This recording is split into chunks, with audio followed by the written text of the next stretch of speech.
Perjanjian Potsdam yang dihadiri oleh Perdana Menteri Britania Raya, Presiden Amerika Serikat, dan Sekretaris Jenderal Partai Komunis Uni Soviet menyepakati bahwa Jerman Timur dikuasai oleh Uni Soviet dan Jerman Barat dikuasai oleh Amerika Serikat.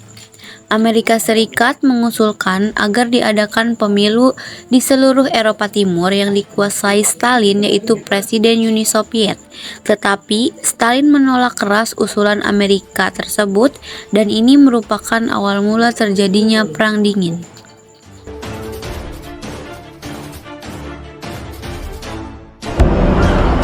In 1947, the British announced that they could no longer afford to support the pro-Western governments of the Mediterranean in their fight against communism. If the U.S. could not take up the burden, the whole region was in danger of falling under communist rule. The Truman administration responded decisively.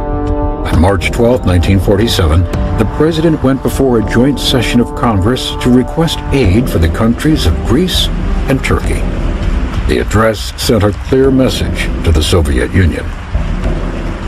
I believe that it must be the policy of the United States to support free peoples who are resisting attempted subjugation by minorities or by outside pressures.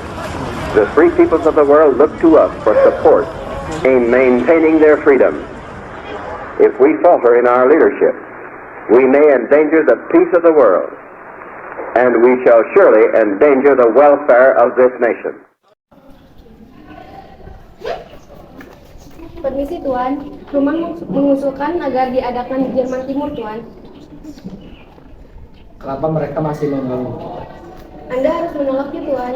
Jika tidak, Amerika Serikat akan menguasai Jerman Timur dan Uni Soviet akan tersingkir di pemilu. Siap bang, segala sesuatunya. Biar besok saya yang bicara. Baik, terima kasih Tuan. Sebuah pemerintah yang dipilih bebas di Eropa Timur hanya akan menimbulkan anti-Uni Soviet. Untuk apa kita melakukan sesuatu yang akan menjadi bumerang bagi kita semua? Apa kalian ingat kekejaman Nazi pada kita semua? Apa kalian ingin hak itu terjadi kedua kalinya pada kita semua? Dengan alasan apapun, saya, Joseph Stalin, menentang untuk diadakannya pemilu di Eropa Timur.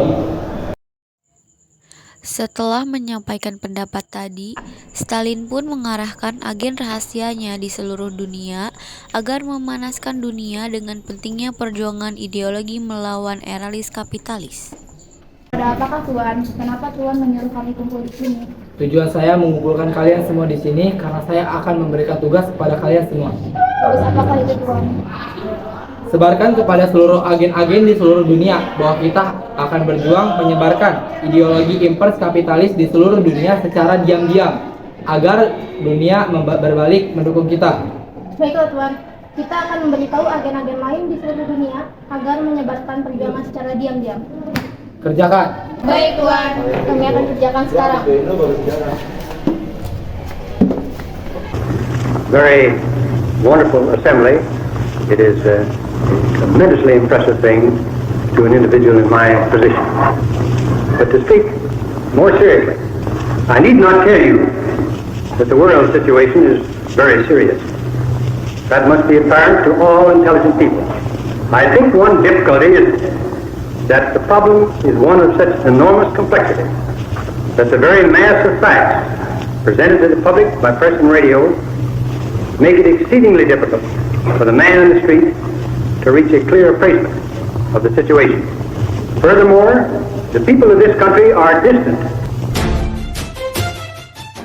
Marhal memulai rencana ini. Bagaimana mungkin mereka memberikan bantuan kepada negara-negara di Eropa? Mereka pikir kita apa? Bukankah itu bagus? Jadi kita tidak perlu memberikan bantuan lagi kepada negara Eropa. Iya, itu bagus. Jika kau ingin kita hancur. Sebaiknya jaga ucapan itu. Lalu apa yang harus kita lakukan sekarang?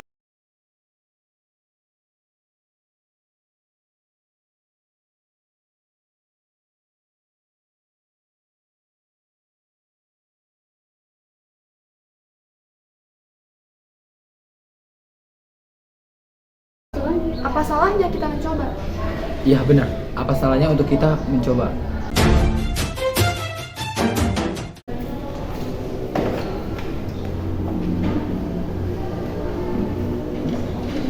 Bagaimana persiapan peluncuran rumah untuk pertama? Sudah ada 40% Tuan, tinggal menunggu peluncuran saja. Tunggu apa lagi? Lakukan secepatnya. Tapi Tuan, apa kita yang melakukannya? Apa kamu tidak yakin dengan semua ini? Bukan seperti itu Tuan, tapi menurut kami kamu apa? Lakukan saja semua yang seperti kalian kerjakan.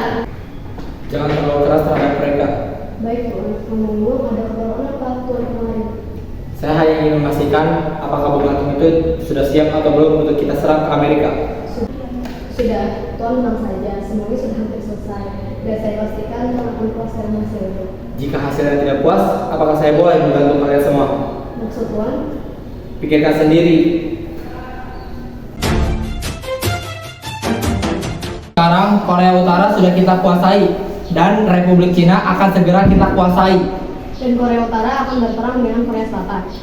Korea Utara minta bantuan kita untuk persenjataannya Tuan. Itu bagus, jika Korea Selatan kalah, kita akan cepat untuk menguasai Asia. Segera kirimkan bala tentara untuk melawan Korea Selatan agar kita bisa memenangkan perang ini. Baik Tuan. Tuan, seseorang mengatakan bahwa NATO telah menyebarkan fakta. Lalu apa yang harus kita lakukan sekarang? Bagaimana kalau kita membawa fakta? Dengan fakta ini, kita dapat menguasai suatu kesatuan dan ketahanan dari negara-negara yang kita kuasai. Pada 5 Maret 1953, Joseph Stalin, pemimpin Uni Soviet kedua, wafat di usia 74 tahun setelah terserang stroke. Setelah 4 hari masa berkabung nasional, Stalin diberi upacara pemakaman negara dan disemayamkan di Mausoleum Lenin pada 9 Maret. Nikita Khrushchev, George Malenkov, Vyacheslav Molotov, dan Lavrent Beria memimpin proses pemakaman tersebut. 1956, perpecahan Tiongkok dan Soviet karena Soviet tidak mau membantu program angkasa Cina. 57, Soviet meluncurkan Sputnik ke angkasa. Peluncuran Sputnik ini mulainya perlombaan angkasa antara Uni Soviet dan Amerika Serikat. Bagaimana Kuba bisa diserang? Apa pekerjaan kalian selama ini? Tuan, kami tidak menyangka bahwa Amerika Serikat dapat membantu rencana ini. Tentunya penyerangan kali ini gagal. Bagaimana jika penyerangan kali ini berhasil? Apa kalian pikir kalian bisa nyaman duduk di sini? Tentu tidak, Tuan.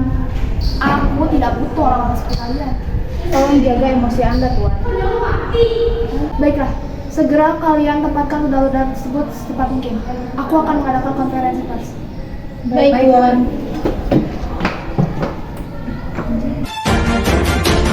Saya Nikita Khrushchev atas nama Uni Soviet dengan ingin menyatakan bahwa jika ada serangan yang ditujukan kepada Kuba, itu artinya menandakan perang. Dan saya sudah meletakkan rudal-rudal yang siap diluncurkan jika perang itu terjadi. Sekian, terima kasih. Setelah melalui beberapa perundingan rudal, Uni Soviet ditarik kembali pada 20 Oktober 1962. Nikita Khrushchev mundur dari jabatan. Leonid Brezhnev menggantikan Khrushchev pada tanggal 13 November 1958. Kemudian digantikan oleh doktrin Brezhnev. Doktrin ini diumumkan untuk menjustifikasikan invasi Uni Soviet ke Cekoslowakia pada Agustus 1968 yang mengakhiri pergerakan musim semi Praha dan intervensi Uni Soviet sebelumnya. Intervensi tersebut dimaksudkan untuk mengakhiri upaya liberalisasi dan pemberontakan. Namun, pada praktiknya kebijakan ini membatasi kemerdekaan negara-negara komunis yang menjadi satelit Uni Soviet.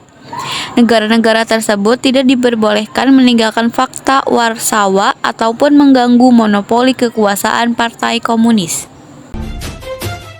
Jeb bertemu dengan Nixon di Moskow. Antara kedua belah pihak menghasilkan dua kesepakatan mengenai pengawasan penggunaan senjata, yaitu SALT I, Fakta Pembatasan Senjata Konferensi pertama yang ditandatangani oleh kedua negara adidaya, dan Traktat Peluru Kendali Anti-Balistik yang mengatur mengenai pembatasan sistem peluru anti-balistik yang digunakan untuk mempertahankan wilayah terhadap senjata nuklir yang dibawa misil. Ini bertujuan untuk membatasi pengembangan anti peluru kendali anti-balistik dan rudal nuklir berbiaya mahal. Dalam perundingan tersebut, kedua pemimpin negara, yaitu Presiden AS Ronald Reagan dan Sekretaris Jenderal Soviet Mikhail Gorbachev, disertai oleh seorang penerjemah, sepakat untuk mengurangi persenjataan nuklir di masing-masing negara sebesar 50%. Perundingan kedua, konferensi tingkat tinggi Reykjavik, Islandia. Perundingan tersebut jalan lancar hingga pembicaraan bergeser ke arah strategi inisiatif pertahanan Reagan yang ingin dieliminasi oleh Gorbachev. Namun, Reagan menolaknya. Negosiasi akhirnya gagal. Dalam perundingan ketiga pada tahun 1987, kedua belah pihak berhasil menemukan terobosan dengan ditandatanganinya Traktat Angkatan Nuklir Jangka Menengah. Traktat ini menghapuskan keberadaan semua senjata nuklir, rudal balistik, dan rudal jelajah di kedua belah pihak dengan jarak antara 500 dan 5.500 km beserta infrastrukturnya. Pada tahun 1980, ketegangan antara timur dengan barat mereda dengan cepat. Tahun 1989, bertempat di Moskow, Gorbachev dan pengganti Reagan menandatangani perjanjian START I yang mengakhiri perlombaan antar kedua negara. Tahun 1985, Mikhail Gorbachev diangkat menjadi Sekjen Partai Komunis. Setelah menjadi Sekjen Partai Komunis, Gorbachev membuat kebijakan yang dikenal Perestroika dan Glasnost. Saya, Mikhail Gorbachev, akan membuat kebijakan baru yang disebut Perestroika dan Glasnost. Dengan kebijakan ini, akan membawa Uni Soviet menjadi lebih baik dari sebelumnya. Sekian, terima kasih.